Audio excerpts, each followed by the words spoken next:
की आपले सगळा परिवार, आपलं राज्यातले सगळे कार्यकर्ते याच्यात छक्केपंजे खेळणारे खूप येणार आहेत आता.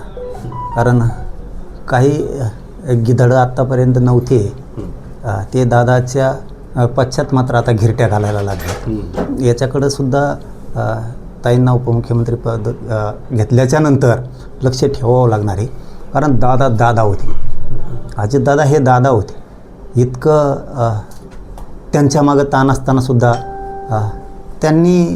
त्यांचीसुद्धा खूप कसरत झालेली. हे सोपं नाही, मी सांगतो. हे आता त्यांनी कसं घ्यायचं याच्यातून त्याचा प्रश्न आहे. जे आम्हाला वाटतं आहे ते आम्ही बोलणार. दादांची जरी एवढी कसरत होत होती तर दादांसोबत काही दिवस महिने न दिसणारे गिधडं आता पुन्हा सक्रिय झालेत. म्हणजे हे गिधडं असे येतं, एक दोनच आहेत, जास्त नाहीत. त्यांचा तो पक्षाचा विषय त्यांनी बघितला पाहिजे. पण जे वाटतंय ते आपण बोलणारच. की ते पूर्वी असं होतं बघा,